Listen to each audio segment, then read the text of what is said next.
Hello and welcome to another episode of Panel on Panels, the podcast about all things comics and comics related. I'm your host, John Campbell. Next to me, Mike Gorgoni. I am indeed Mike Gorgoni. And Mr. Donovan Eilert. Hi, everybody. Okay. Hi. Okay. Yeah. No, we're passes? not going to comment on it this time. No. Okay. But that Good. okay to people who have listened to the show. They know what I mean. Yeah. They know what I I mean. can feel the resentment in you, Hi, John. Donovan. Hi. Just I said hi. hello. I said hello. That's the more formal. Sure. It's polite. Greetings. Howdy. Tell yourself whatever you want. Thanks, guys. So what's the topic today, John? Our topic today is... Like, I don't know. what is it? You just come in fresh, no preparation at all. Just They like, keep me in a closet the rest of the week, everybody. Just so you know. Yeah, we'll put you back in cryo sleep. I and- love that closet, by the way. It's very homey. I like the little bench you've got set up in the Yeah. back there. The rats are a nice touch. Yeah. The squeaky chair that you can't sit Oh, on. I thought that was the rats. No. That's when you step on the rats. Yeah. Very similar, but slightly different decibels.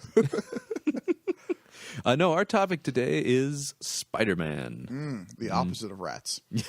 Is a spider the opposite of rats? Yeah, Or just Spider-Man himself? I believe, is the, like, on an element chart somewhere, there is rats and Spider-Man, and they are diametrically opposed. Yeah. Yeah. No, that seems about He right. does go into the sewers occasionally. Sure. Well, he's got to hunt the lizard. But he doesn't live there. Lizard's first instinct always to go in the sewers. Why wouldn't it? Yeah, exactly. He's in New York. That's where they live. Yeah. If I know anything about New York, it's that there are lizards in the sewer, and one of them wears a lab coat. Yeah, the only thing I know about New York is from Spider-Man. So, no, but Spider-Man, of course, one of the most enduring characters in all of comics. And which company was that he made by? You know, I'm not sure. I'm pretty sure it was Marvel. Really? You're pretty sure I'm that's all almost you have? certain. We're gonna have to check on that. Okay. because he Yeah. might be an image Don't hold character. us to that, everybody. No, he is probably the flagship character at Marvel. Yeah, The face of Marvel? Tough to say now with the success of the Avengers movie and just Yeah. how crazy big Iron Man is. Yeah. Well, but I mean- image-wise. But I don't know. iconically, I feel like Spider-Man is just like you're going to show that image to somebody around the world, and they're going to go, "Oh, Spider-Man." Yeah, exactly. I don't know what accent that was, but No, it's good. Offensive is what it definitely was. Yeah. I'll say that for sure. Spider-Man right there. That's who that is. Let's just go through the whole world with you here. No, that's pretty much it. That's all I got is offensive racist See, now stereotypes. you know Scottish. what it feels like when somebody says, be from another Do you country. want me to go oh, that's Spider-Man in all of my accents? Because there are so many. Could you give us Kind of, one? but at the same. That's Spider-Man right there. Yeah, Oh, well- you've got Spider-Man right there. Is that it? It's like, oh dear, that's Spider-Man you've got there. Oh, crocky, is that it, Spider-Man? I don't mind if you keep going. It's not like all the same accent to me, but I don't know. Yeah, just, John, how dare you? Looks That's like the that offensive there's thing. some Spider-Man right there. What about... No, Let's just offend everybody while we're Okay. at it here. I mean, why not? Spider-Man. And, Beautiful. And there, I didn't know you spoke Swahili. Gorgoni. oh wow. John, you're next. No, I think I'm going to have to pass on that, unfortunately. All right. Also, can we make hashtag Spider-Man a thing? I'm not sure how to Absolutely. spell If that. you can figure out how to spell that, absolutely make that a New mission. hashtag. Because I don't know. Oh, God. No, but I mentioned I had Sorry. a special treat for this before we really get into in-depth discussion Is of it the cookies? character. No, it's not cookies. Brownies? No, Cupcakes? no. There's not edible. Regular I'm unfortunately. running out of Non-edible baked great treats? goods. No. This is a treat for If the it's ears. pie, John, I swear to God, I love you. If It's pie. not pie. Oh. It is a treat for the ears, as this is an audio podcast. Oh. That The would make sound sense. of someone making pie. You got it. It's the Yes. sound. It's the sound of Spider-Man making pie. Oh my God! Yes. That's all I've ever No. wanted. No. Oh. As you guys know, I am a fan of oddities of pop culture, Yeah. a collector of such things. John, we're making a comic book podcast. I'm aware. Pretty sure that's well established. Yes. But as far as this goes, this is one of the stranger aspects of my collection of things. Japanese Spider-Man. No. Spider-Man. There it is. We had to get around to the Japanese eventually. Oh, hype.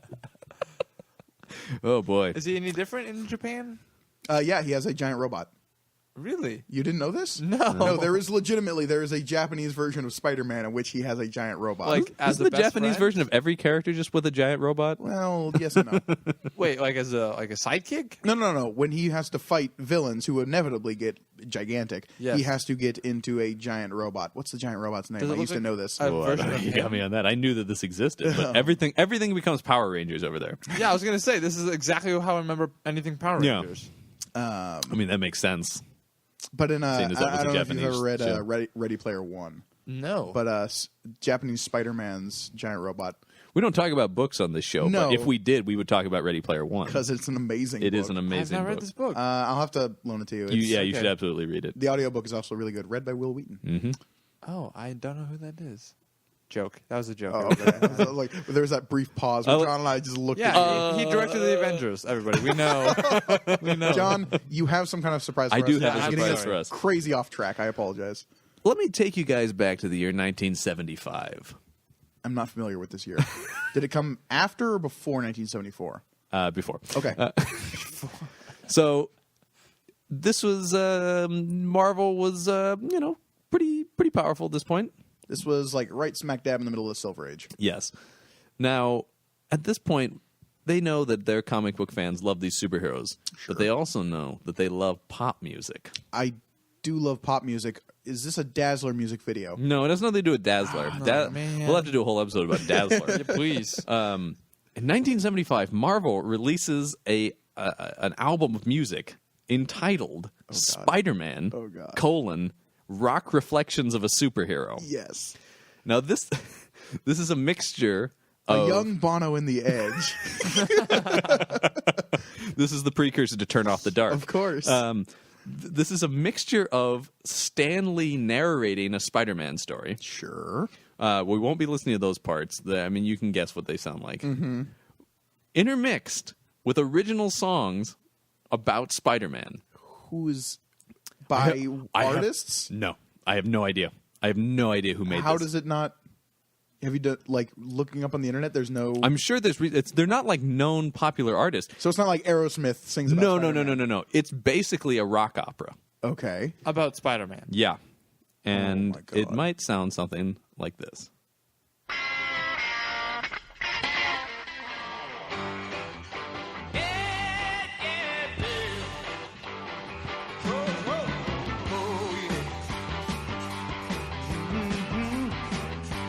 Sort of blowing my mind right now, John.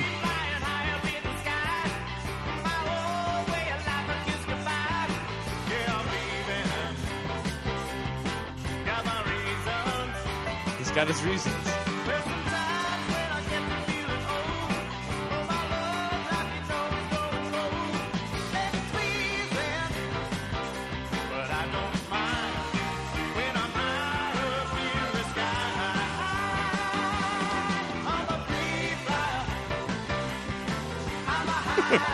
This is amazing. Oh my God! This needs to be my ringtone right now. This song is called High Wire. Oh, it's not called I Am the Spider-Man? No. Oh, I'm into it. All right, so that's the first track. We'll be playing a few tracks from it throughout the episode. God, how sporadically. did you find this?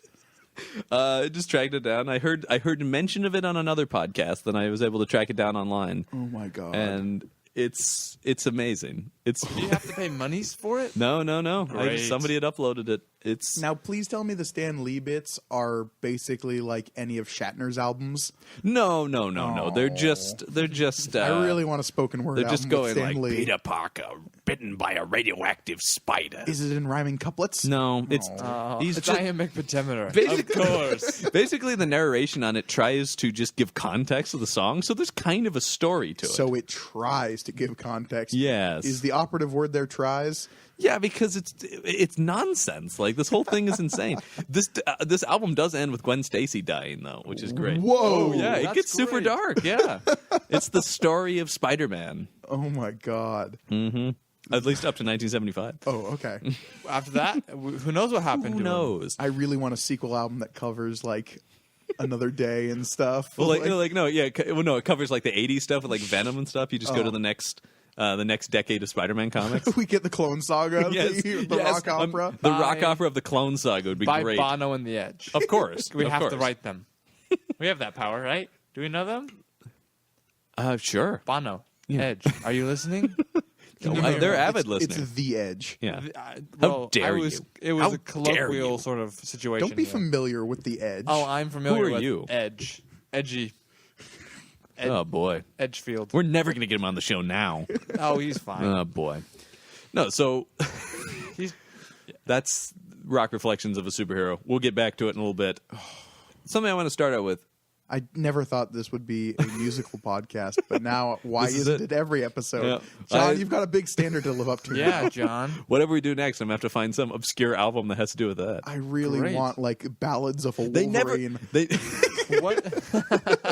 they yeah. Listen, bub, you don't know what it means to have metal on your bones. That's not even Isn't the best. there- High Wire is there's not a- even the there's best a song on Wolverine here. puppet musical. Have you seen this? Oh yeah, no, I'm aware of that. I mean, that kind of qualifies. But Sure. Marvel didn't make it. Sure. Marvel Yeah. put this out. This was That's put out by amazing. Marvel. Please say this came in the back of an issue. Oh, I hope so. No, this was sold in or record stores. better yet, they had to like mail in a little like I believe this was cutout sold in thing. record stores. Oh my god! I know it's And insane. record stores. Yeah, I can't. I mean, this is the only one they ever made. By the way, they didn't do the Incredible Hulk's Lament or anything like that. Just a lot of crashing sounds. Yeah, The entire. it's a lot of growling and Just, crashing. just sounds. him, folks. Normally Hulk smash, but today Hulk feel. Yeah. Why aren't we exactly. writing these? We've I got like, I two like, already. I like that would be like a beat poet. Oh yeah, yeah. This is happening very quickly, Gorgoni. Have you thought about these before? What ifs? I'm not gonna say I haven't thought of the Hulk in like a beret at a slam poetry night wearing a Yeah. turtleneck. The Does he guy have a behind him playing mustache? bongos. Hulk know what it is to feel. That'd be amazing. Why isn't this a thing? It should because be. it's really dumb. No, Okay, yeah. it will be a thing. On folks. par with reflections Rock reflections rock of a reflections of a Spider-Man superhero. Rock reflections of a superhero. All right, so I wanted to start this out by asking you guys, when Spider-Man, what do you remember? What's your first memory of Spider-Man? What's the image of Spider-Man that comes to mind? How are you first kind of exposed to the character? My first memory, I think, was the animated show From the 90s. from the 90s. Mm-hmm.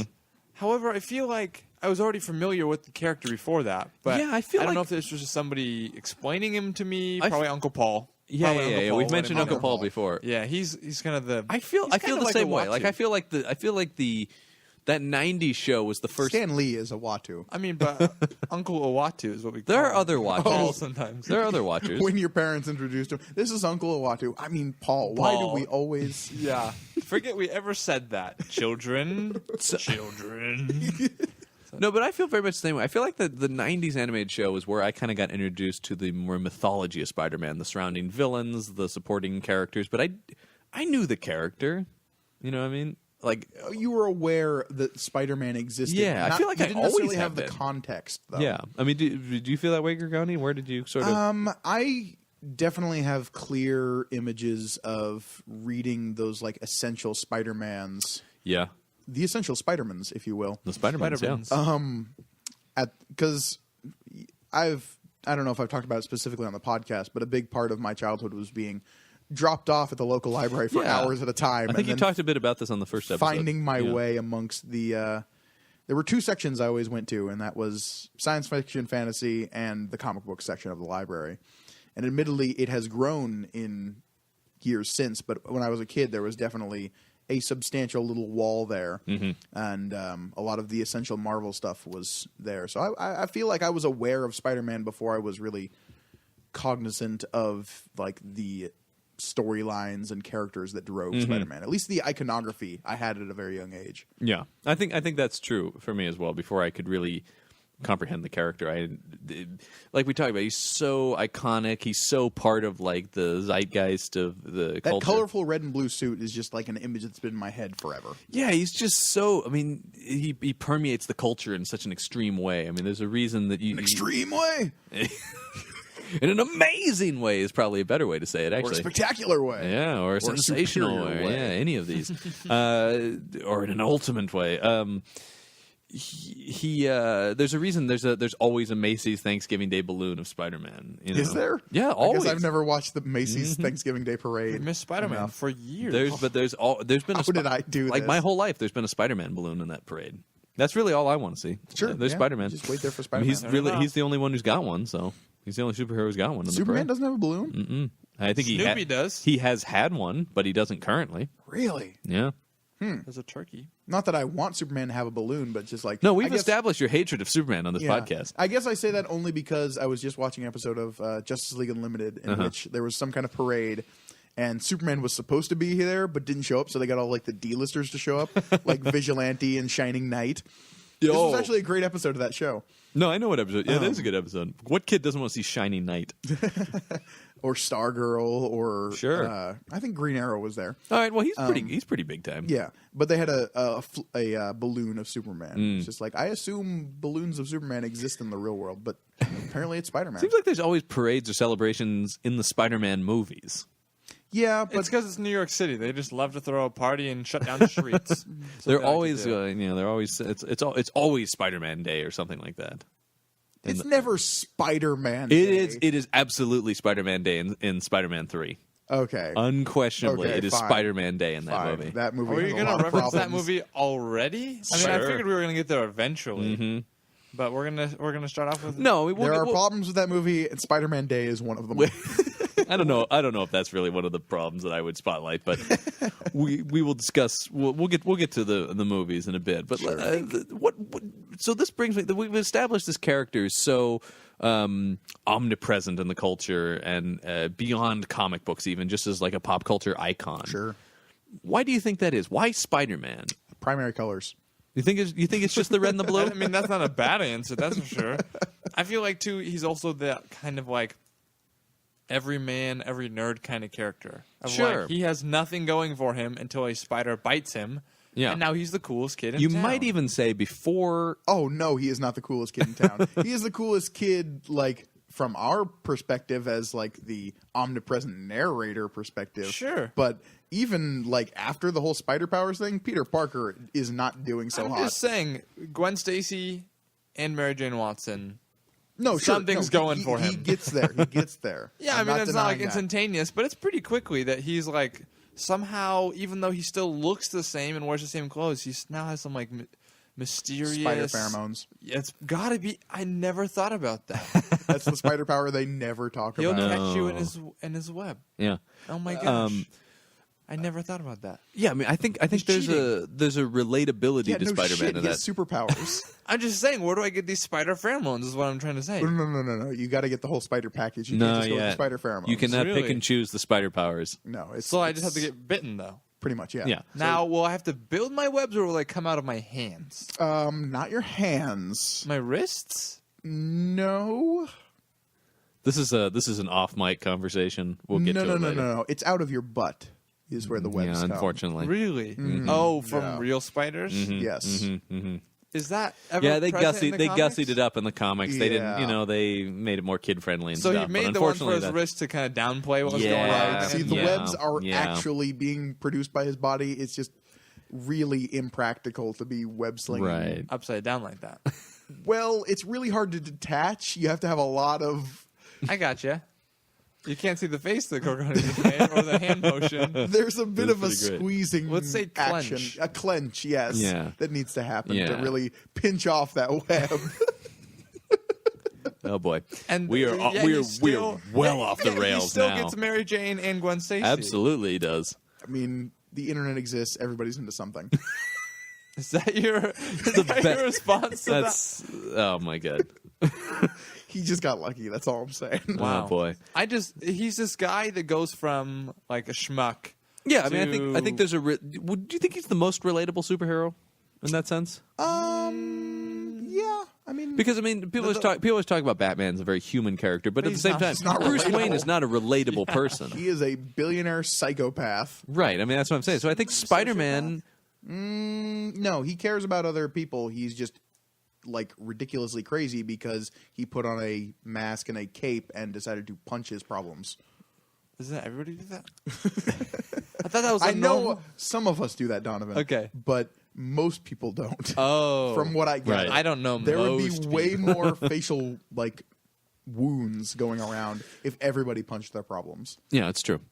But I'm saying, so I mean, I think that's a big reason why Spider-Man, especially with the comics reading crowd, we are not maybe the traditionally the coolest or most popular. No, among John. How saying- dare you, sir? I was super. Okay, I can't keep this going. I'm sorry. Yeah. No, you're completely correct. even for a bit, you had to No, stop I eventually. can't. This, nope. But I'm saying, yeah, I mean, I think Spider-Man is, even though he's a superhero, you're right. It doesn't solve all of his problems to get the But powers. that's what I feel is so compelling about Spider-Man is Mm-hmm. that even with these superpowers, even when he's saving the day, he can save the world. He can save the universe, but he still has to like pick his car up from Mm-hmm. Yep. the dent that got in it. The other Exactly. week. And he Or it's doesn't have like- the money to pay for that. Right, or it's like, how do you dry clean the Spider-Man costume? Yeah, I mean, he lives in Queens. You know, he's not. Right. He's just a teenager, and he frequently in the early comics he's got to get medicine for Aunt May. It seems like all the time, constantly. She's a She very just ill needs woman. Medicine. Well, I believe even in the later comics when he's more of a grown-up, it's like he has to get a job as a teacher because being Yes, Spider-Man yep. does not pay the bills. No, I mean he makes the money at the Daily Bugle.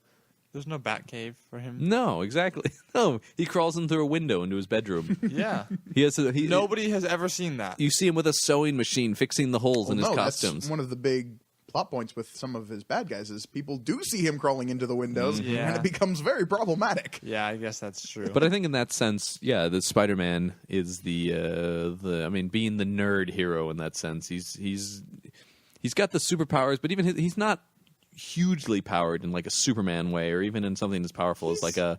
He can lift a car. he's one of the strongest people in the I Marvel feel like universe. his. No, I'm not saying the strongest. No, he's not Captain America strong. Okay. He's not. Okay. Iron Man in the suit strong. How much do you think he Thor? weighs? Hulk? How much do you think he weighs? Oh, are you talking about proportionate strength? he has to be. If he's I got think all even the Ant-Man's proportion- stronger than him, though. Really? Ant-Man's incredibly strong at that He's got point. what 50 times Ant-Man, right? Something like that. Plus, we go Giant Man. Who knows? Yeah, oh my God! I mean, yeah, he's Giant Man. Spider-Man's strong. I don't even know if he stacks up like against Luke Cage. No, I don't Are you think so. serious? And, well, I mean, if we wanted to, we could go to like the official Marvel I'm like sure we power could. rating, whatever. We might have to do that because I'm pretty confident he's top. I feel, but I also I don't feel know, like 10, like we 20? always say on the show. Top 10. I don't said- think so. I Top said I don't. 20, maybe. We might have to look this up, ladies and gentlemen. Go to the fucking. What I'm saying though is like a lot of things on the show. I sort of Marvel feel like database. it depends on who's writing it. I've Yeah. seen him be portrayed in a variety of strengths. That's a shirt we're producing, right? Is Oh, yeah. It depends on who's writing Depends on who's writing it. Yeah, because we always say that. it. Because it's always Everyone true. who reads No, comics it- always says that. But it's definitely true. Like we'll see some iterations of Spider-Man where he can like pick up a car and hit somebody with it. Then there are some iterations where it's like he has to struggle to stop that car. Right. But yeah, I mean, I think so.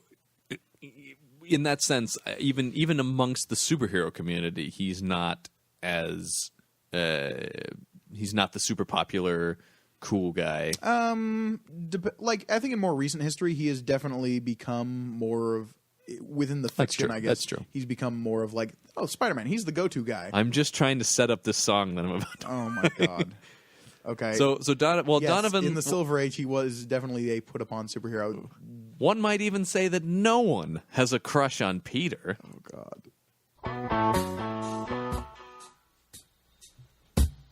You gotta love that 70s guitar. Oh my god, this riff. Oh my god, the choir.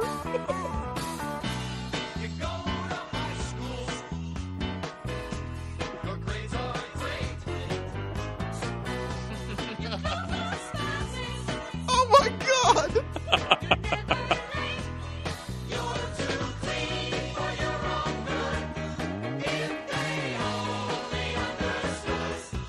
You can't. Everyone at home can't see John dancing along right now, but it's happening and it's horrifying.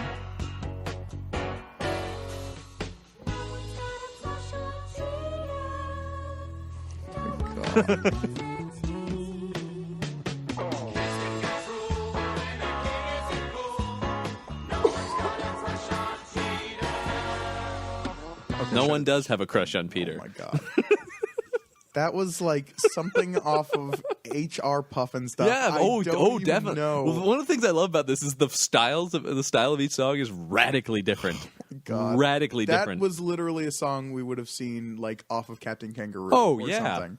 This sounds like it's the soundtrack to like a '70s kids show. Yes. It's not. It's just an independent album. The concept of this is so bizarre to me because what is just like an album based on a character? Nobody does anything like this anymore. No. I mean, not For good reason, it would seem. God forbid you like. What would this sound like today? Where it's like, okay, let's make something that sounds like the Congos, but singing about Spider-Man. right. Yeah. Like I don't know, the Decemberists sing about. Oh my God, I would love that album though. They would do that album. Oh, that would be incredible. Colin Malloy, if you are listening, please. There you go. Please. You got your next album, buddy. Oh my God, you're welcome. You are welcome, sir. But no, I think bringing it back to that relatability thing, a huge part of the Spider-Man story, and I think one of the appeals of it in the 60s is the romance aspect of it, certainly. I mean, maybe it's more prevalent than a lot of superheroes. Is that Spider-Man's personal life? No, you're correct. Yeah, exactly. I mean, He has a personal life. I mean, we mentioned Gwen Stacy and Mary Jane earlier. I mean, that's gigantic. Gwen Stacy holds a very important place in not only Spider-Man's canon, but comic book canon. Absolutely. As one of the characters who has died and has stayed dead. Mm-hmm. Like That's one rule of comics. Gwen Stacy is dead. I cannot think of another character who is like as perma-dead as Gwen Stacy. I mean, we could talk about Uncle Ben. Sure, and Uncle Ben's another. Like Spider-Man has the most perma-dead. Oh, that's really depressing. Well, it's something. I mean, something I was going to talk about is They're up there with Batman's parents in terms of just like they are dead. In the nature, there's a lot of tragedy in the Spider-Man story. I mean, his parents died, his uncle is killed. Gwen Stacy dies. I mean, you can talk about Gwen Stacy's father dies because Captain Stacy, also another character who has stayed dead as well. Yeah. Well, I feel like that'd be a really strange person to bring back. Well, no, I mean, any Gwen of these or would be. Uncle Ben. I'm Any of just these would be. saying, I recently reread all of Greg Pak's run on the Hulk. Mm-hmm. There is a bit at the end during the Chaos War crossover event Mm-hmm. in which Glenn Talbot, of all people, comes back from the dead. Sure. And it was just like, okay, that's a weird pull. But like, there are weirder characters who have come back from Oh the yeah, dead. yeah.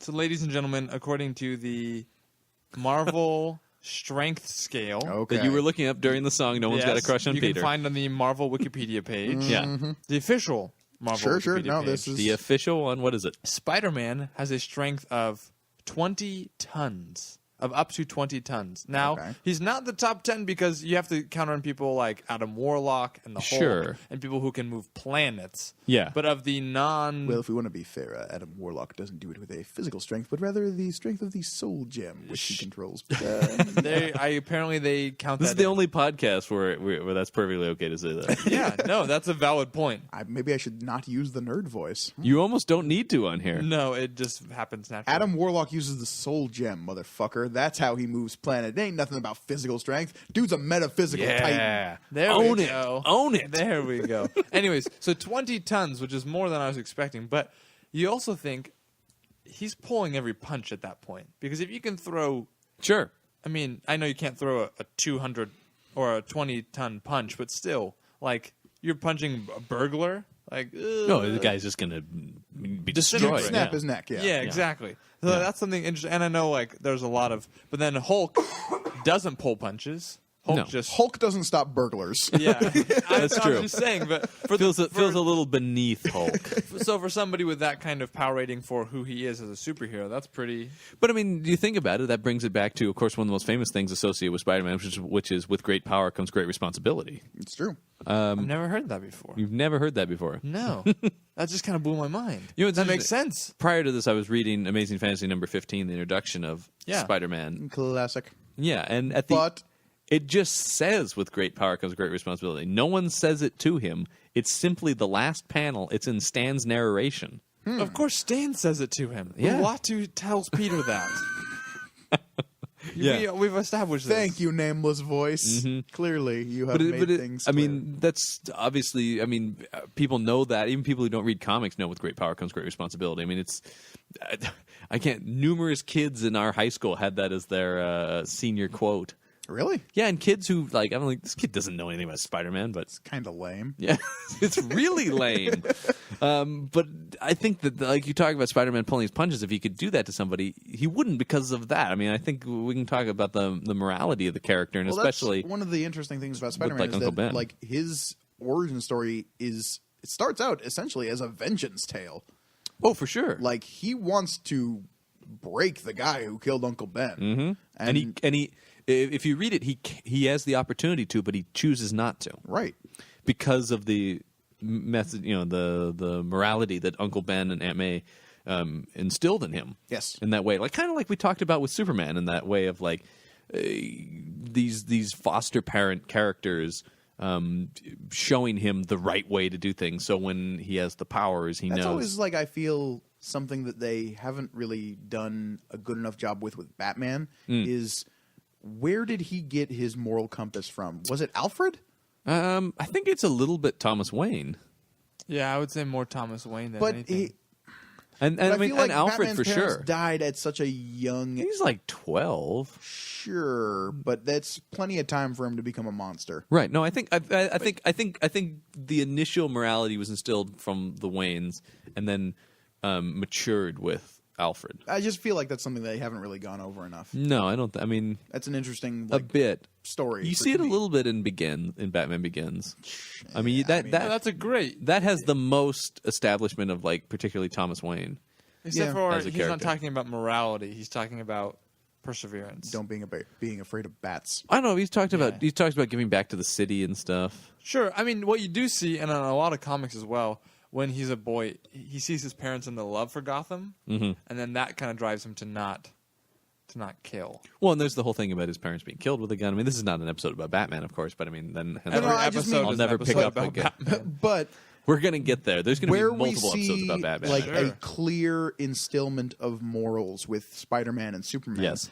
My point is that we don't necessarily see that with the no, Batman I think character. you're right. And that's what I think makes a character like Spider-Man and Superman, who are kind of the two big characters for their respective companies in terms of like the face of those companies. Yeah. If you want to call it that, is they do have this clear establishment of these moral figures in their life. And the continuation of those moral figures in your Aunt May and your Ma Kents.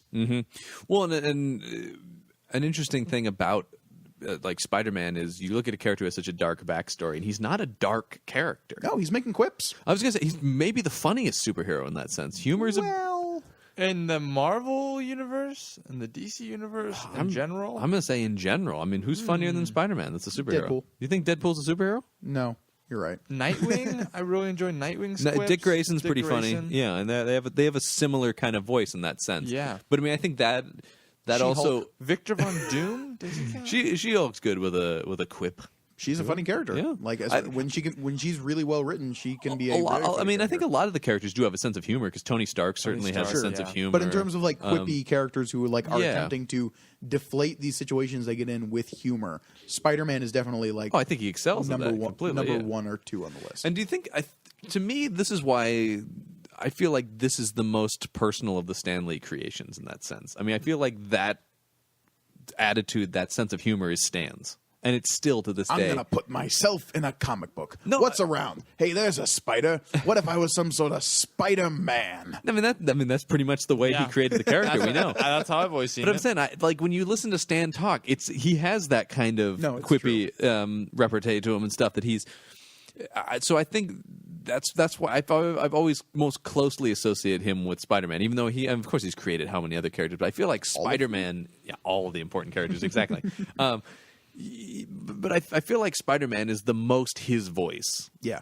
And is still kind of Stan's voice. Like that quippy Spider-Man is still that same quippy Spider-Man that Stan was writing.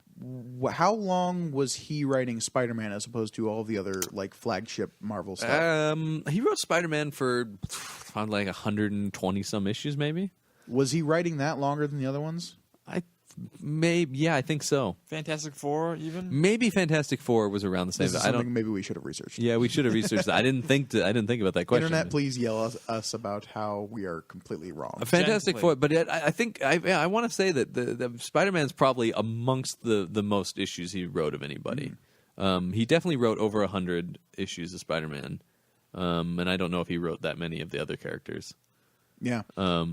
But no, you're right. I feel a close association between Stan Lee and Spider-Man, just in terms of Stan's voice, especially because you read some of those like old comic books, and I was talking to you about this before we started recording. Was that like you remember these classic comic books, but you never really remember quite how dated they are. I don't want to say I'm hesitant to say they bad. No, I agree because I think their stories are strong, but their execution is dated, Right. For sure. Because I mean, these are iconic tales. I remember the library in town passed out like reprints of old Spider-Man. Spider-Man, sorry. Yeah, you Old really timey Spider-Man. Spider-Man's. You kids love the Spider-Man.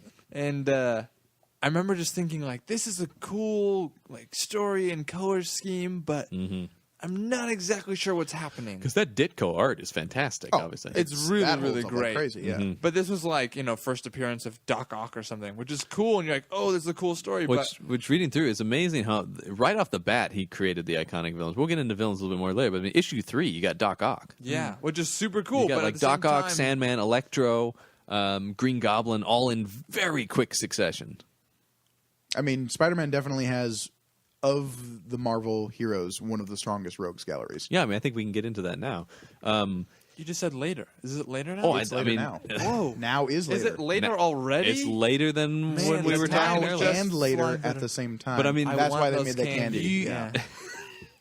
We can't talk about Spider-Man without talking about his villains. No, We could. I mean, that Rogues Gallery. let's not. Okay. Probably. I mean, the only person who rivals him is Batman in all of comics. I would say in terms of the quality. I think of Rogues those Gallery. two characters have. Flash. I like Flash's rogues. He's got lot. cool rogue. There are characters who There have are characters with cool But I mean, rogues, but we're in talking terms of about the strongest rogues galleries. and the sheer number of iconic villains. Well, Magneto was number 1, so wouldn't he be an X-Men? Yes, but I'm just saying. Oh my I'm just God. saying you In can't throw terms that of, out like, there. If I number can't of say iconic- Spider-Man's top 10 strongest in the Marvel universe, you're not going to be able to say anything. Only a Sith deals in absolute, John. That's actually really not true. Sith deals in the moral gray areas, where Jedi's deal in absolutes more than anything. I'm just quoting. Hey, you guys want to hear a song about Dr. Octopus? Go for it, John. Is that what we're at?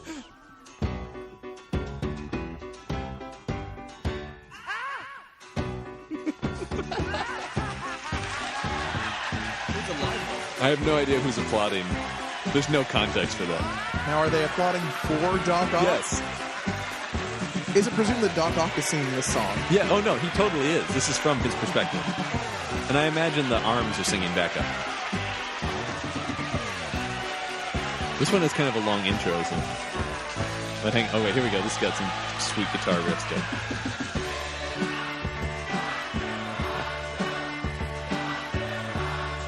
God, there is backup.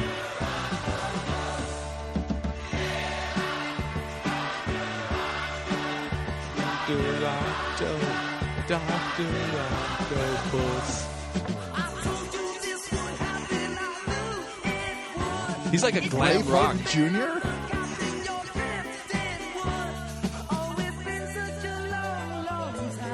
He's like a Bowie kind of. Yeah, a little bit. If I found that David Bowie actually recorded this, I would lose my mind.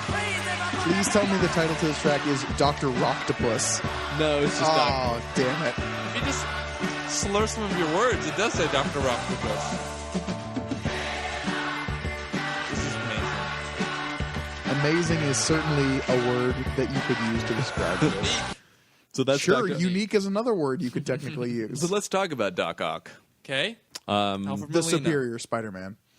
Yeah, I mean, exactly. I mean, we can talk about the superior Spider-Man for sure. Or like you said, Alfred Molina, who I think certainly Killed it. Yeah, I mean, to a lot of the public, that's Dr. Octopus. Which is interesting because in the comic books, he is...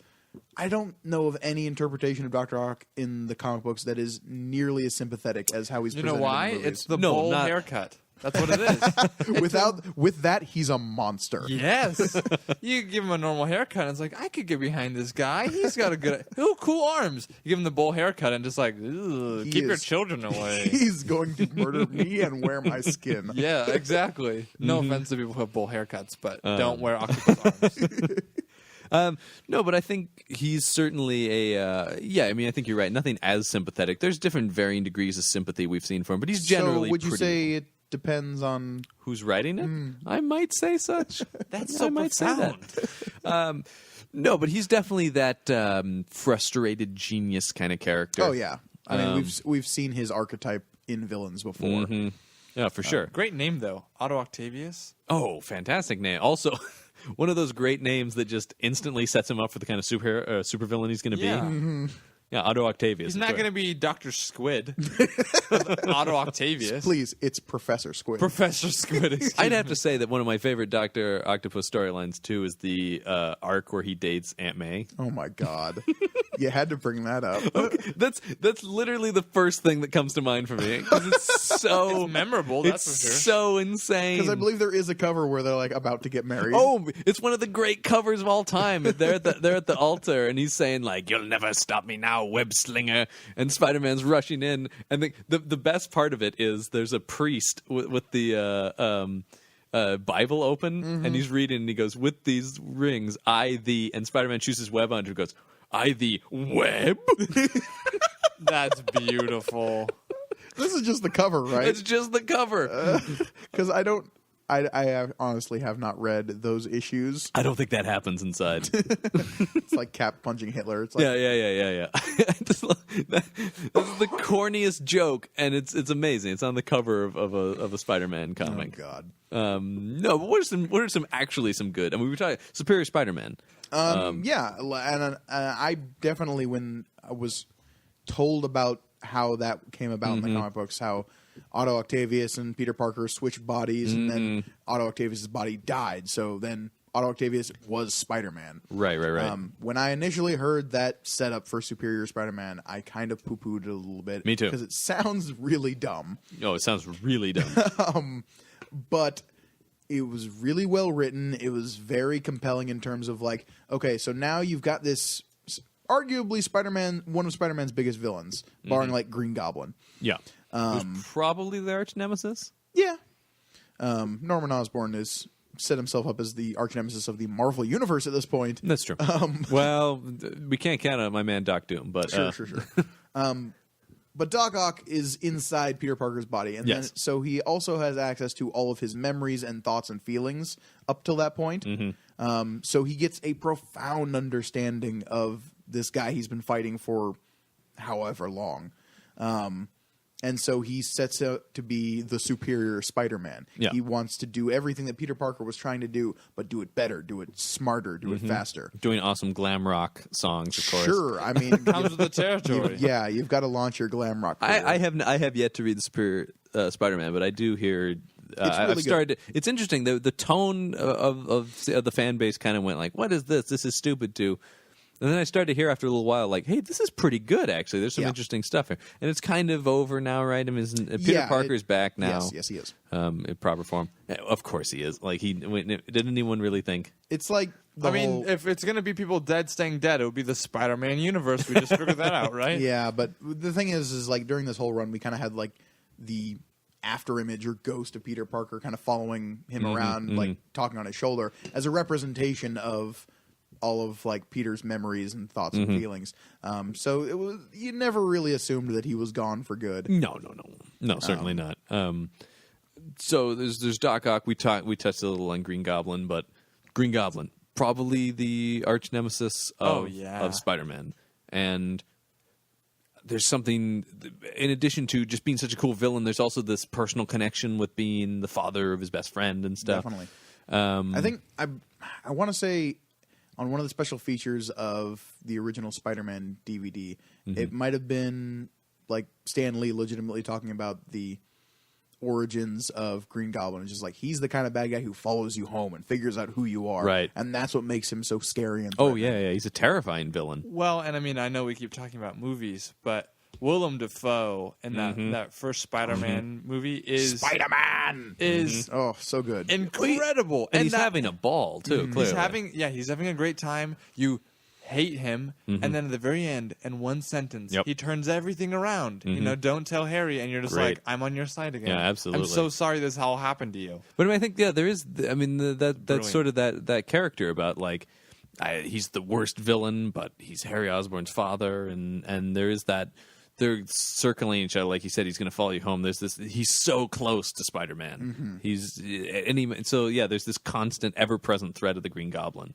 And like you said, Jones become the supervillain of the Marvel Universe in that sense. He's also insanely intelligent and completely crazy, which is a great just because combination. he shot the Skrull Queen, everyone was like, "Hey, let's give him charge of S.H.I.E.L.D." That seems like a good play. We might have talked about this on the podcast probably. before, and it was We just did like, because I was reading X-Men Dark. I think. yeah. Dark Reign, yeah. It was just great. By the way, Actually, there were a lot of really good comics to come out of the Dark Reign like era. Oh, yeah. Where it's like, okay, now Norman Osborn is running the world, basically. Right, which is horrible. everybody's cool Which is with it. horrible, but no, a lot of people aren't cool with it, but that's what makes it compelling. Yeah, that's true. I was cool with it. He's smart. I mean- I like his hair. So Norman Osborn, the arch nemesis, but in terms of popularity, We can't get away without talking about Venom. that's where I'm going Yeah, with this. exactly. Probably the most popular Spider-Man villain. Here's what I think his image is rivaling like the iconic nature of Spider-Man himself. Well, because I think when we talked about it a little bit in the villains episode, he's like the dark version. He's the reflection, yeah. Yeah. I feel like you've got Joker and Batman are Spider-Man and Venom, and Green Goblin and Batman are like Ra's al Ghul and Batman. Yeah, We've got like a You said Batman mastermind. twice. What? Green Goblin. Ra's al Ghul Spider-Man. and Batman is to the Green Goblin and Spider-Man. No, I think that's exactly no, right. I think that if Batman were to fight, yes, of course. No. I'm sorry. No, I think I was that's too exactly excited right. talking about Batman. But this is not the Batman episode they just told me. I think you're right. I think that's exactly. Venom is much closer to a Joker type. And they fight. I feel like they fight so much more often, and they're like always at each other's. You know, like they. Well, one of the fascinating things about Venom is Venom sees himself as the hero. Yeah. I mean, that's why we can have a standalone Venom like comic book. Like Venom is actually attempting to protect people in kind of a weird way. Well, it depends on who's writing it, Yeah. but I mean, in some of the more interesting interpretations of him, Yes. his problem is purely with Spider-Man. It's not with the people of New York. In fact, no. he sees himself as some sort of protector of them. Yeah, Eddie Brock specifically, because then you get into later, like when Matt Gargan gets the Venom symbiote, and now Flash Thompson has the Venom. And then we can even talk about that. I mean, in terms of the character of Venom, I mean, there's Eddie Brock, but then Venom is really the symbiote in a lot of ways. Then it can sort of take on. Which I think the symbiote itself is a great door into one of my favorite Spider-Man villains, and that's Carnage. Carnage, yeah. Because Carnage is just a purely bad guy. Pure destructive force of evil. And that's why like the character is so cool to me. It's just like he represents the absolute extreme of death and chaos. And somebody who even Spider-Man and Venom have to side with each other against because Carnage is such a problem. Correct me if I'm wrong. I remember there was an episode of the animated series where Peter Parker gets the black suit. Yep. Yes. There's a whole. There's like a multi-part storyline. that's what I thought. Yeah, with the alien. And That's has always kind to- of the origin story. He has to get it off of himself, and he goes to a bell tower. Yep. Is that right? Because And then the symbiote is weak to like sonic resonation. Yeah. yeah, and so it falls out the window, and who finds it? But Eddie Brock. Eddie Brock, that's so voiced cool. by. Do you remember who voiced Eddie Brock on that show? No. Hank Azaria Really? was the voice of Eddie Brock. Cool. Oh, man. Yeah, doing like a very New York kind of accent. Hey, I'm Eddie Brock. So, That's so would he would cool. later reprise that role in the 1998 Godzilla movie? Pretty much, yeah, yeah. Like his character in the '98 Godzilla. That was actually a crossover. But I mean, there's also Eddie growing up. Brock is kind of a dark reflection of Parker to a certain extent. I mean, he's not a photojournalist, but he's a journalist and an unethical one. But he's willing to like cut corners and Right. like create news as opposed Right, to and then Spider-Man reveals that, and he gets fired, and the scene in the comic that you're talking about in the church is a great scene where he goes to the church because he wants to kill himself, but he's Catholic and he knows it's a sin, so he's asking God for help to deal with his hatred for Spider-Man, and that's when the what does symbiote God finds give him? A horrible alien monster that yeah. bonds with his DNA. So in the comics, the sonic resonance also gets. Yeah, it? yeah. Yep. I don't remember That's that. always been a thing with Venom. That's- Is yeah, like it's one of probably his that. big Why weaknesses. doesn't Spider-Man just carry around like a sonic I mean, ray he starts gun? to later. Okay, I was gonna say like venom repellent, right? Well, the thing, and that's it affects Carnage as well, right? I believe so. Because Carnage is more powerful than Venom. Yes, because he's got like none of the inhibitions. Right. He's much stronger. He's much more vicious, and So we know that if alien symbiotes ever attack everybody, that sonic resonance is going to take them out. Yeah. So just Great New Avengers book. I believe it's one of the first or second trades that when Bendis like took over writing after Civil War. It's called Venom Bomb. yeah. It's basically they're transporting the Venom symbiote. I want to say it's the second. And it escapes, and then everything is fucking Yeah. venomized Yep. what? in New York, and the Avengers are gonna have to like stomp all of these Venom symbiotes. It's pretty great. That sounds amazing. Yeah. The Deadpool crossover of it, like there's this break-in from the Savage Lands as well, so you start having Venom dinosaurs running around. Yeah. It's pretty amazing. Well, there's something that's very terrifying about the Venom in that sense, of the virus aspect of it. Yes. That anyone can be infected by the symbiote. And his tongue freaks me out. Oh yeah, well the tongue too. I mean, because even Spider-Man was initially certainly infected by the symbiote. We can talk about the symbiote suit. Yeah, I said it's almost a villain unto itself. yes. In addition to Venom and Carnage, because we saw what it did to Peter Parker. Slowly driving him crazy, like tapping into that primal instinct. Right, which is, I mean, that to me is that same fear of things like a zombie sort of thing, of this That like you can turn. right, something can corrupt you from the inside like that and turn you into this horrible thing. So yeah, so we have on that, and then who are some of the other Spider-Man villains? Who else do we like in terms of like who are your favorite? We got Spider-Man my villains? personal favorite, Electro. Yes. Love me some Electro. We've talked about him on this podcast Yes, before. because he's one of my favorite bad guys. He's just great. period. Right. And It was a villain episode. the for sort of reference. like self-aware craziness, right? That you like about. Because he's definitely on par, or I feel like he saw the escalation of a Spider-Man and was just like, I can roll with this. But Spider-Man has also got another electricity-based villain who I love, Shocker. The Shocker. Shocker. I love him for the fact that he's the schlub supervillain. Oh yeah. I love that idea of just like, he's a supervillain who will never stop trying, but he's Yeah. never doing it great. He's Yeah, got a great I've- scene in the Spider-Man video games. Do you remember that? Really? Okay. Which one? Maybe I made that up. Which one? Did I Which Spider-Man dream game? that? Which Spider-Man game though? There's been a lot. I thought it was the first non-movie Spider-Man game. I might have made that up. Let me Ultimate do some Spider-Man? research. Yeah. Doesn't The he Ultimate appear in Spider-Man Ultimate game? Spider-Man? He has a great. First off, I would like to say that Ultimate Spider-Man is kind of my Spider-Man. Yeah, I do want to very much touch on Ultimate Spider-Man as a thing. And Shocker is great in Ultimate Spider-Man because Yeah. he keeps showing up and he keeps getting his ass handed to him. Well, he's definitely part of a comic I've mentioned here before, which is the Superior Foes of Spider-Man, which is very cool, like D-list Spider-Man villains forming a new Sinister Six. We need to talk about the Sinister Six as I bring that up now. Yeah.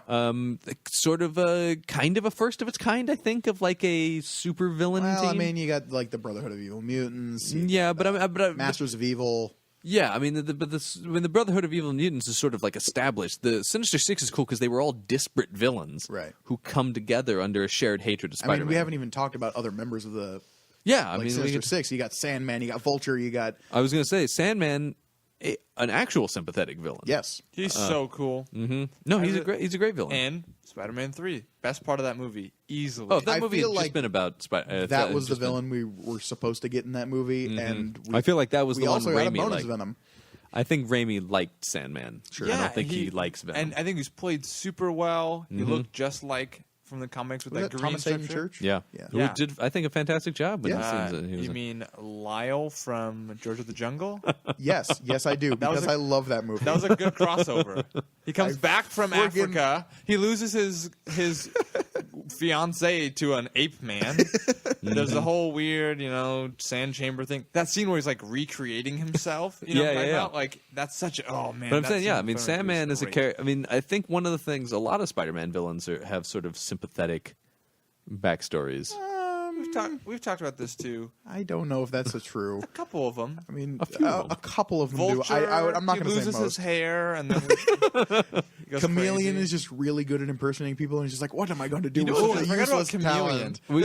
There's a lot of animal based I mean, I know it's Spider-Man, but you've got The Rhino? Chameleon, Scorpion, Vulture, Mysterio. No, wait. Pretty sure No, Mysterio's an Mysterio animal. is not. I love me some Mysterio fish. Yeah, me too. They're great. You know Mysterio what I was fish. thinking about Mysterio, though? Really cool costume. Not a great villain. Like, I remember as a kid thinking No, he was the Mysterio's coolest. pretty cool. He's all right. He's got a cool cape and a Ultimate fishbowl Mysterio, head. man. Really? Love I've not me read some Ultimate. I think we talked about Mysterio Mysterio a little bit on the Villains podcast, but I do like his the trippiness of Mysterio is kind of cool. And he looks cool, but I just don't remember him ever being, like, the one. He's always There's the some- one there's who's gonna some like cool comics fuck to with check you in out. the long term, though. Yeah. He's always the one who's got like Yeah. an illusion inside of an illusion. Like you're never quite sure what level of misdirection you're on with Mysterio, and I feel like that's what can make him cool in the right circumstances. You know what? AKA all the motivation for Inception. That was like a... That was Kind always of, Mysterio. Mysterio Kind made of, a yeah. movie. Yeah. Oh, I mean, one of my interesting. favorite Spider-Man villains, Kraven the Hunter. He's crazy. That I feel like anytime you're like, what is going on in this comic? And then Kraven shows up at the end, you're like, it was all him the entire time. I mean, there have been some iconic Kraven's Last Hunt and stuff, Oh, yeah. and some iconic arcs with him. He's one of those villains like they've tried to paint him as sympathetic, and Yeah. I never feel like he really gets there because he's literally choosing to hunt another man. I love Ultimate Kraven too, where he's like a reality star, Sure, yeah. and he's just, I mean, like it makes him even more of a dick in that sense. He's doing it for fame and stuff. Yeah, it's tough to sympathize with a man who's hunting someone. That's what he does. Right. We haven't talked about Hobgoblin. Yeah. What do you guys feel about Who are we talking Hobgoblin? about? Because there's like 14 hobgoblins. This is Sure. one of the problems with the character. Yeah, so let's talk about him as a character. First, Yeah. he can't keep a secret identity or a normal identity. Right. But, like, so Harry Osborn was Hobgoblin for a while, correct? For a little while. I don't understand how... I think everyone's been hobgoblin for a Yeah, while. exactly. Wilson Fisk, was he Hobgoblin? Yeah, sure, Pretty sure, yeah. Yeah. But I don't understand... Please don't write in and be like, he was not. We know. Here's the thing. I just want to see what glider can support the Kingpin. Oh, no, it's like it's a New York City block. He's actually got a blimp he rides around on. Yeah. He's just shaking his fist at Spider-Man from the blimp. That would be awesome. I can't do anything, but He has to bank a turn to come back against Spider-Man. It takes 45 minutes. hang on. Stay there, Spider-Man. We're Funny- coming back around. It's funny because Wilson Fisk is a fat guy. He is beyond a fat guy. He's beyond obese even. He's the fattest man in the world. I feel like, though, with Depends on who's writing it, though. yeah. No, the Blob. Well, that's true. That's true. What I feel, though, But is with fattest human, because mutant. with Hobgoblin and Green Goblin, there was a time where Harry was Green Goblin, and then Yeah. he goes away, and then this character comes back, Mm-hmm. and it takes a long time for Peter to figure out it's Harry Osborn. Yeah. It's like you changed Green to Hob, and it's the same character. I was Here like- you're on a glider. Yeah. You throw pumpkin-shaped bombs. Like, what is the big difference here? I always liked Harry Osborn as Hobgoblin. I sort of liked that he had his own identity to a certain, that he wasn't just his father's. You know, he was Green Goblin. He was Hobgoblin. I He had his especially own like the identity. interpretation in the Ultimate Comics where it's like that is a fate that was forced upon him. It wasn't necessarily something he chose to take up that mantle. It's just like because in Ultimate Spider-Man, Green Goblin is very much more of an aberrant mutation sort of a thing. sure. It's less of a crazy dude in a mask. And having that like the Goblin sickness, I guess, sort of forced upon Harry was an interesting turn in that comic. Oh yeah, for sure. And they did a little bit with that in the new Yeah, the Amazing Amazing Spider-Man, Spider-Man stuff. Mm-hmm. That fell a little flat for me though because I don't know. Yeah, I mean, Having it literally be like a congenital disease was a little much for me. I mean, that could have worked. Once again, I don't think that's the problem there. No, there are lots of problems with that movie. Other villains that we want to talk We about? talked about like Chameleon, Yeah. Scorpion, Rhino. Any thoughts on those? I feel like I always. I Thought feel like those are. They're I've pretty. always liked Rhino more as a foil for Deadpool. I feel like He shows up a few times in the Deadpool Yeah. I comics. I feel like those are to characters hilarious that effect. are pretty straightforward. Yeah, straightforward. / boring. Yeah, I don't well, know. I maybe thought not their boring suits were necessarily. cool. I mean, Rhino is just a really big guy who can crash through stuff. You know, He's the poor man's Juggernaut. yeah, and Chameleon can assume people's identities. That's cool. He's also the. Chameleon is a master of disguise, and I feel like there's some cool stuff to be had there. You know, an interesting thing is Chameleon is the villain in Spider-Man #1. Really? He's the first Spider-Man villain, Huh, I didn't know aside from Uncle Ben's killer. But do we know if it's Chameleon? Yeah, What if Chameleon was all of Spider-Man's villains? Whoa. I mean, just think about that. They introduced him in the first one. He goes away, but all He these never other new people. stopped being the bad guy. Wow. And he just keeps changing identity through it. He is He sneaks the- into the Baxter building, and he's a janitor, then he's a scientist, then he's the uber whoever. villain. That's interesting. That's Kind of another like thing. Clayface. Yeah, he's a little like Clayface. Clayface is actually more of a clay monstrosity who can also do the shape-shifting thing. Sure. Right. I'm just saying that there's a small Chameleon's bit of a parallel cool. there. Chameleon in the, of course, the Barack Obama issue of Spider-Man, where he replaces Barack Obama. Pulls a little Dave action there. Oh, I love that movie. Me by the too. way. That's a great movie. If anybody has not seen the movie Dave, it has nothing to do with comic books. It's just a great movie. it's great. Yeah, no, it's Kevin one of Kline, the best. Sigourney Kevin Kline Weaver. Watch it. Yeah. But the other person though, and he always comes up in comic book discussions. But Kurt Connors, Oh, of course. Blizzard, yeah. Now here's a He- sympathetic villain. Definitely. he is awesome because he can't control himself. Right. I mean, most of the time he can't control. Depends on himself. who's writing it, but yeah, for the most part, yeah. We'll stop saying that eventually. We promise. No, we won't, We'll just because it's assume that always- it's the we'll answer to assume everything. People and who are see, listening. this thinking is it. one of the reasons I was not on board with the Amazing Spider-Man movies. Wait, I thi- movies or just the first one? Both of them. Just the idea of the- I'm not a huge fan of either of those films. Another salient point is that we keep bringing up the Spider-Man movies because they have been such a big part of the superhero movie space for such since the beginning. When they started getting good again. Spider-Man was one of the first ones. X-Men Spider-Man sort of kicked it off, yeah. But besides that point, the reason I don't really like the Amazing Spider-Man movies is because of their disrespect for the villains in both of those movies. I think they have a I disrespect was for going them. to say disrespect was a very specific choice. Yes, because they disrespect where those characters are coming from. In lieu of any kind of real motivation, it's we're crazy. Let's try to kill everybody. Blah, ha ha ha ha ha ha. And that is what both of those bad guys boil down to. I don't. Wait, I'm sorry. Because the second movie has a few bad guys. Are you speaking about Electro or are you speaking about Both. the goblin-y things? I feel like both of those characters are just bad for the sake of being bad at the end of that movie.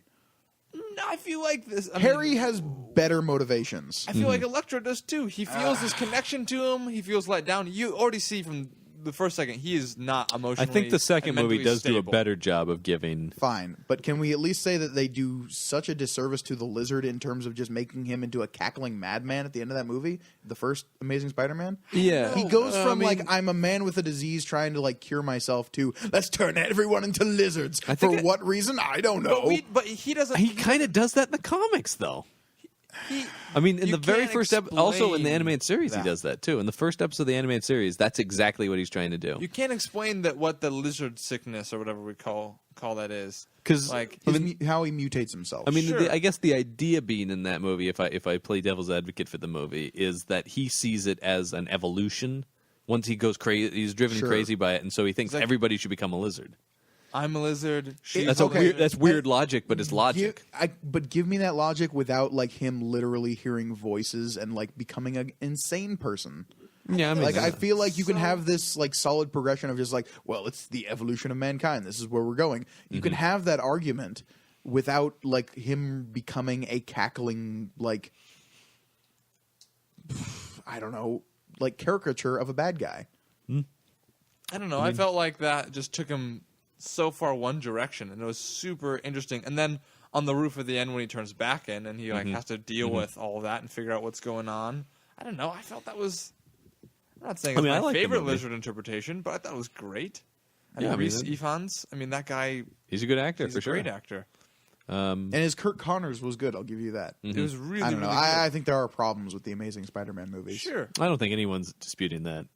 but I'm sure somebody will dispute that, John. that's fine. Yeah, I mean, I'm saying there are problems. I mean, Donovan? I like the I like the I mean, movies. I like the movies, but I think that doesn't mean there aren't problems. Yeah. Yeah, I'm in that camp too, but in a smaller way. I think I thought both those movies were wonderful. I thought they Amazing were- even? I would probably call them amazing. I wouldn't call them no, I spectacular. like both of those movies. Or ultimate. But yeah, there's definitely some issues in there. Definitely not superior. No, I do like though. Maybe Astounding? And we've talked. Yes, definitely astounding. we talked about this early on. Gwen Stacy. Mm-hmm. If you don't know this, in the comics, she doesn't live forever. Oh my God, is there a Gwen Stacy song? You know there is. Oh my God, I want to hurt people. It's like a doo-wop song.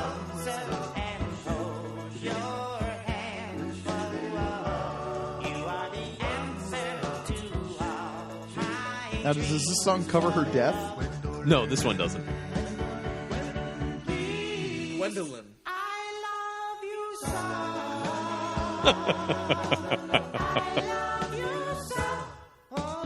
Love you so much, I will snap out your neck. No, we'll play that when we talk about her death. Yeah, so you're talking about Gwen Stacy. Sorry, Well, I couldn't resist playing the Gwen Stacy song. It's amazing. Oh my God. By the way, I'm playing like selections of these. These are full-length songs. Please, how many tracks are on the CD? It's tough because of the narration, but there are 23 tracks in total. Oh my God. So maybe half of them are narration. So, my God. 11. Say 11 It's songs. 8 Okay. days worth of music. John, just please answer me this question. Uh-huh. Please, before we continue. How Yeah. many more of these songs do you plan on playing? I don't know. We'll see. Oh, God. We'll make it. Don't worry. We'll get through all of I them. don't No. have faith. What I was saying, though, is the difference between the Raimi movies and the Amazing Spider-Man movies. I mean, as we get into the movies, I think the amazing. Can we say the Raimi movies and the Webb movies? Because, Yeah. I mean, there's distinctly two different directors. Sure, yeah. I think the Webb movies do a lot better job with the romance.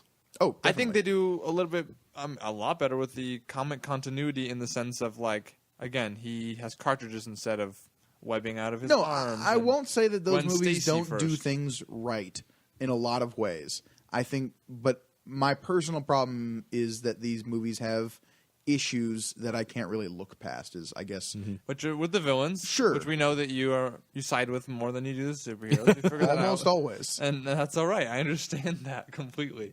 But I loved the fact that they went with Gwen Stacy and not Mary Jane, even though And the actors they picked for almost all of these roles, like pitch Great. perfect. Yeah. Yeah. Great. I mean, I think all three of us have talked about how we prefer Garfield Oh yeah. to Maguire. Well, and I mean, The he's a fact that the second perfect movie had the Spider-Man. balls to actually kill Gwen Stacy at the end. That's what I was I gonna honestly get to. I thought they would have copped it out. that's what I was getting to. In fact, she's falling a couple times, and I thought they're going to make it look like it, but he's going to actually save her, Mm-hmm. like twice. Because I mean, I let's went to talk see about that. this. This was a huge moment in comics, the death of Gwen Stacy. Definitely. Yeah. I mean, Captain Stacy had already died, but I mean that was certainly impactful. And it's great. But That's this great is also in the first Spider-Man's movie. girlfriend Yep. died. Yep. Oh, for sure. And is still dead. Here we go. I think George Harrison wrote this one. Yeah. It's sad because she died. No, I get it.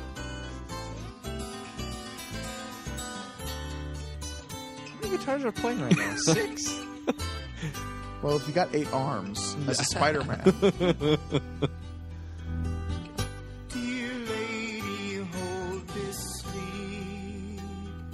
I like to just imagine him singing this while cradling her body. I didn't want to imagine that, but now I can't stop myself.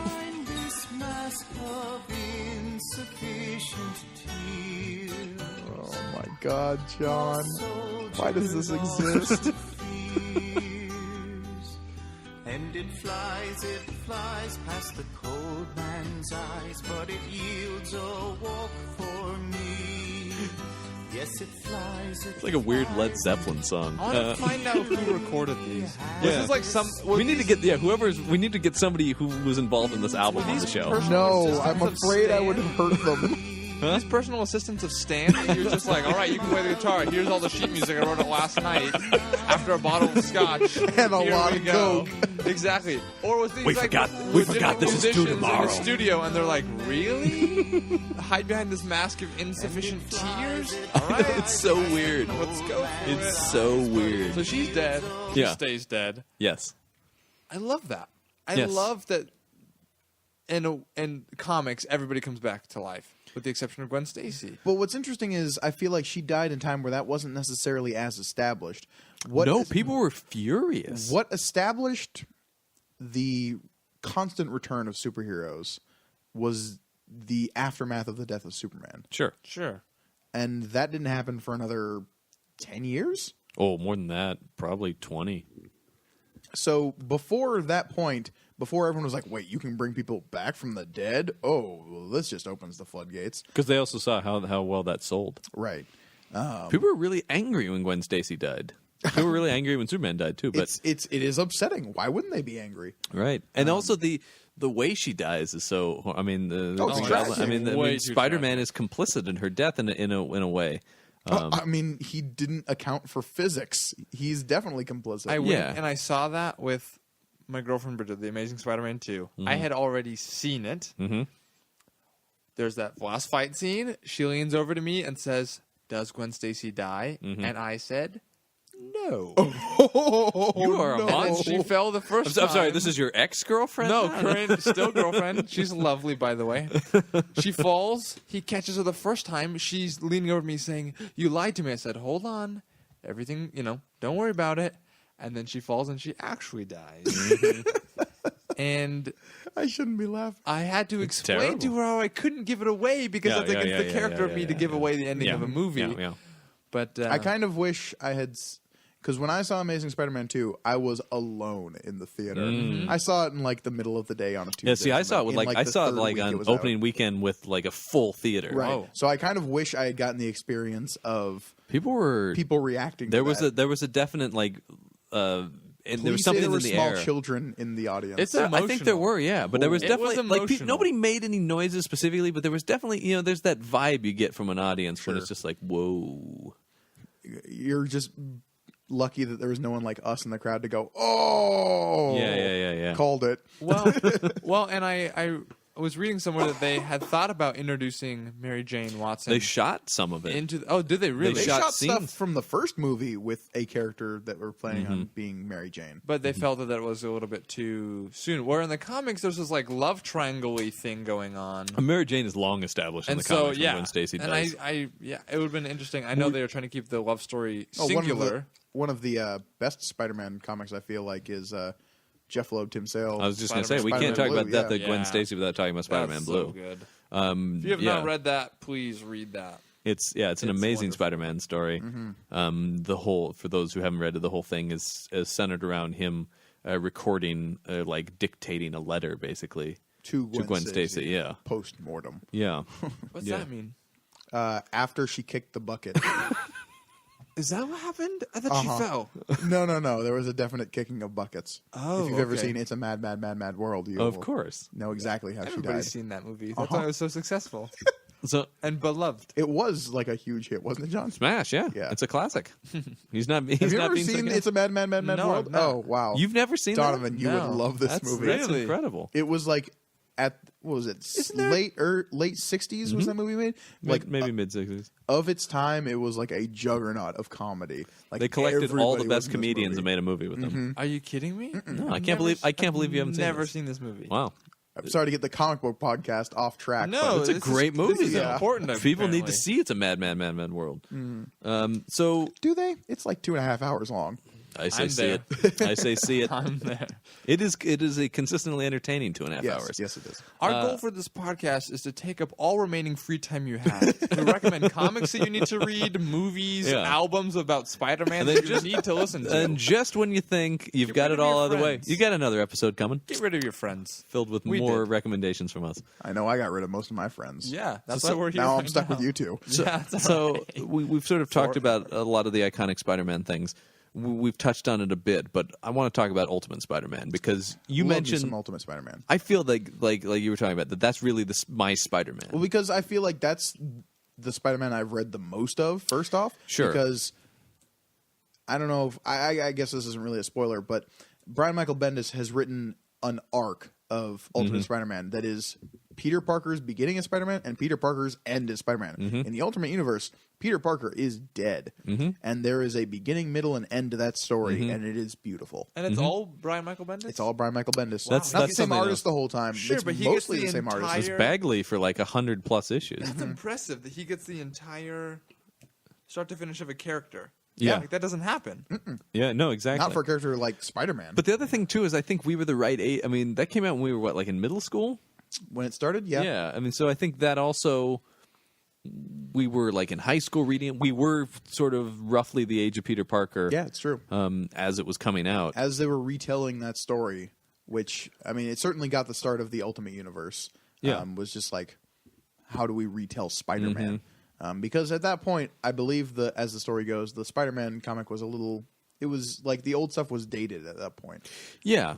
I mean, and the other thing, it was getting like a lot of things bogged down in continuity, bogged down in the fact that he was older, and like we said, he was a teacher, and he's got marital issues. I mean, he and Mary Jane are having a trial separation. You know, like, and I really like the Eventually, he Straczynski makes run. a deal with the devil so that she doesn't remember that he's Spider-Man. And that was sort of an attempt to reclaim the glory days of back when it was like that. And so what was cool about this was you had somebody, number one, as talented as Bendis writing it, but then starting again. Yeah. Taking it back to where Stan had started.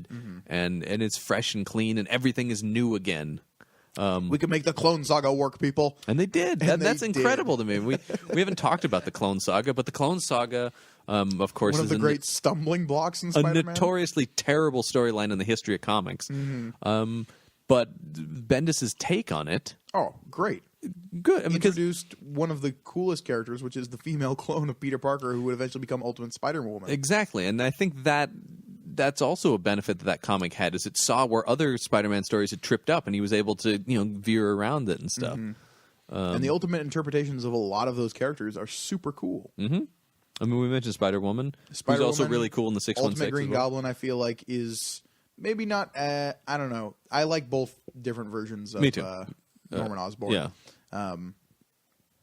But he's definitely more of a constant threat in the Ultimate Universe, where we always keep coming back to Norman Osborn. At a certain point, I believe Aunt May is just like, how is he still how is he still a problem? Yeah. Why does this keep happening with him Right. specifically? right. Yeah, I mean, Yeah, just like that whole kind of beautiful arc. I mean, I keep using the word beautiful, but it is to a certain extent, because you just don't see that with modern comic book characters like Spider-Man, who are these iconic characters. And while Spider-Man certainly isn't done in the Ultimate Universe, we got Miles Morales, I was who's gonna bring that up, a great take on Spider-Man as well. I mean, the Spider-Man becoming what's known as like a legacy hero. Right, exactly. He's a mantle. And I think that's really cool. And that's one of the big worrying parts of this whole new Marvel Secret Wars is what's going to happen to characters like Miles Morales. Right. Because we already had the crossover Spider-Man, Yeah. which is not bad, It's actually. okay, yeah. It's not bad. It's pretty good where Peter Parker and Miles Morales come together. It's like 616 Peter Parker and Ultimate Miles Morales, yeah. Who doesn't want to see that? It's interesting. I mean, and Bendis I will say wrote the it. Ultimate Spider-Man cartoon show, not great. Do Which one not is that mistake one? that. There are a lot of Spider-Man cartoon shows. This one is called Ultimate Spider-Man. But I mean, but it what's has the- really nothing to do with the comic Ultimate Spider-Man. Right. But Spectacular is. a I good will one? say it has given us a Spectacular few... Spider-Man. Is that the good one? Yeah, is it Spectacular Spider-Man? Spectacular Spider-Man is Yeah. a more recent one that is really Who good. voices Spider-Man in that? Ooh, I have no idea. There's I one have that no Neil idea. Patrick Harris. That was Oh. the early 2000s that was loosely kind of tied in with the movies, the Sam Raimi movies. Yeah, it was. I think that was just called Spider-Man. Okay. That was on MTV. But Ultimate That was Spider- pretty good. What I was getting at was Ultimate Spider-Man, the new cartoon show. Not great, but it has given us a few great little things. Namely, Miles Morales being voiced by Donald Glover. Donald Glover. Donald Glover's for Who, Spider-Man. for people who don't know, there was a big fan push to get Donald Glover cast as Spider-Man. I want to see that movie. Yeah, That'd be an a lot of awesome people did. movie. A lot of people. A lot Is of that, people. he wanted does a to. bit about that, right? Where he says that Michael Cera Yeah. should play Shaft. Yeah, exactly. And then he said he would lose all of his money going to see that movie over again and over again and over. again. Yeah. That's awesome. So yeah, as we kind of wrap things up here, There's some kind of pun there with spider webs and wrapping, but I'm just going to leave it alone. I'm sure there is. Obviously, Spider-Man is a character who's been around for a long time and will continue to be around for a long time. Endless. Yeah, I mean, there's no there's no stopping this guy. They'll find a way to make him work in the movies again as well, I'm sure. Last thoughts about Spider-Man? He is certainly a man with the powers of a spider. Yeah. John, That's I true. believe the best way to sum up Spider-Man is Spider-Man does whatever a spider can, spins a web any size, catches thieves just like flies. Watch out. Here comes the Spider-Man. Now, interesting thing about that. Watch out. Are they assuming that we are villains? Because if we're honest, No, just get out of his way while he fights some other. Well, I mean, he's up in the air, so... Is he strong? You betcha, bub. He's got radioactive blood. Watch out. Here comes the Spider-Man. Well said. So I think that's the best possible way to wrap that up. Yes. I can't say that there won't be another song at some point here. But let's turn now to our recommendation segment where we tell you what comics you should be reading this week. Mike Gorgoni, why don't you kick things off for us? Why we'll kick things off. I would like to recommend yet another webcomic. Okay. I feel like it is my place to be the champion of webcomics, seeing as you mooks will not. And we are mooks for it, too. I really like the word mooks. I don't know where I heard it this week, but I've been using it nonstop. A webcomic that I really enjoy is called Gilded Age. Gilded Age. You can find it at gildedage.com. It is kind of a... Who's it by? Oh, God, I'm blanking on the author's name. Yeah, this is the worst. But it's been going for a little while now. It is kind of a high fantasy story that takes the kind of mentality of MMORPGs, kind of the idea that these fantastic worlds exist as like a multiplayer game and toys with that in a like really weird and interesting way. Wow. That like these fantastical worlds that we're inhabiting in an MMO might actually exist on another layer of reality. It is written by T. Campbell and Phil Kahn with art by John Waltrip. Thank you, John, with your magical PC window into the internet. But it's a really good webcomic. I highly recommend it. Very cool. Donovan, what do you got for us? I'm really excited about this recommendation. I went to a local comic book shop this last week, asked for a good recommendation, and the person behind the counter recommended Rachel Rising, which is by Terry Moore, who does both the writing and the illustration there. Dang. Beautifully done, too. I mean, I love when people do that. It's a story about a girl, late teenager-ish, first thing, wakes up from a grave, walks out, and has no idea what's happened and goes back to her normal life. And there's elements of her trying to figure out what's going on. And does everyone else in her life know she died? People are figuring it out because she starting still to come around to the she thought still that has maybe she rope did. marks on her neck, and her eyes have like when you're strangled, they get like little specks in your eyes from the asphyxiation. Cool. And in the meantime, there is this little girl who has started committing heinous murders for, at this point, no apparent reason, and it is awesome. It is beautifully... Like how little of a girl? I mean, they don't say, but I'm saying 9. 9 years old. Oh, man, I'm not on board with this.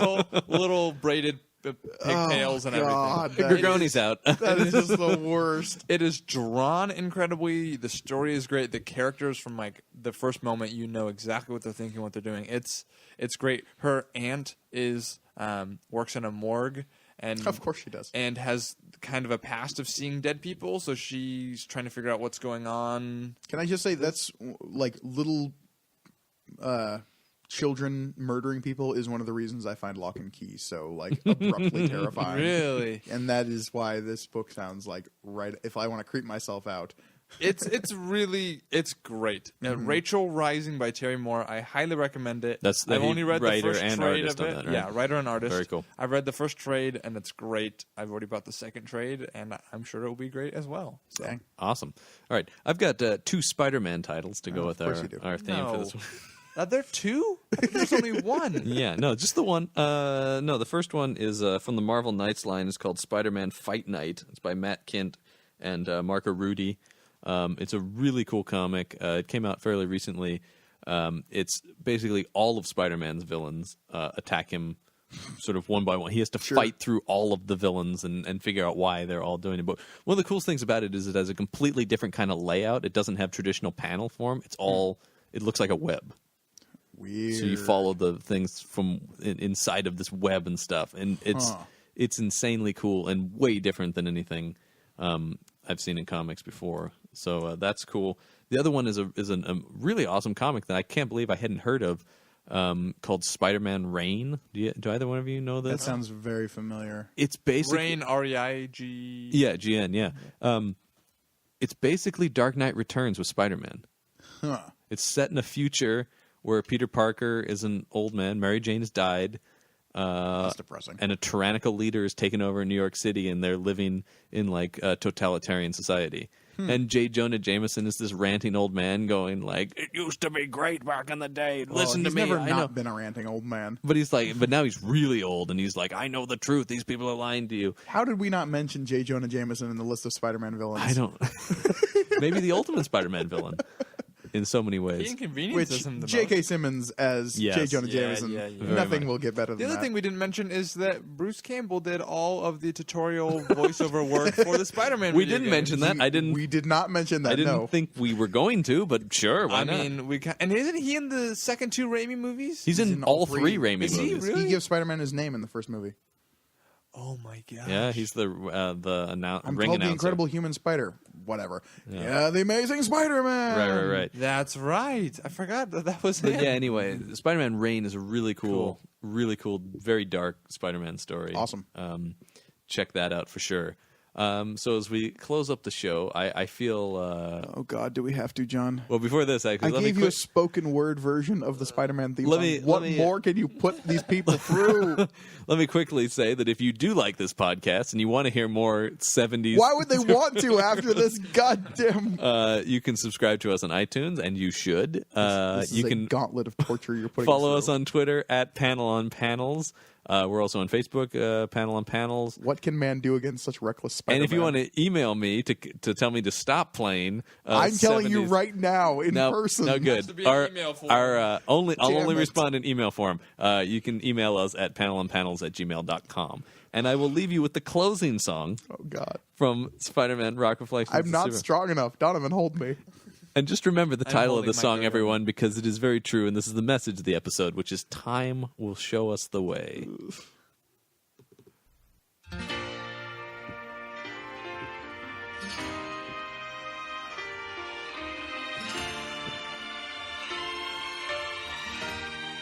Those strings. I've got to stop, take a look at myself. I've got to put the past behind me and bury my sorrow. I've got to stop, take a hold of my life. There's no more room Spider-Man, guys. for This is about second Spider-Man. guessing. I must think of tomorrow. I've made mistakes. I can't Lighters in the air undo. moment. I can't replace the life I knew. I got to start out new, and time will show me the way. Spider-Man. Yep. How many times has he said, time will show me the way in the comments? 27, John. I've got to stop tormenting myself. Take the chance and stop this nightmare. Or live Keep reading with comics, it everybody. away. And remember, #Archie is our stalwart. Go ahead with the dreams that I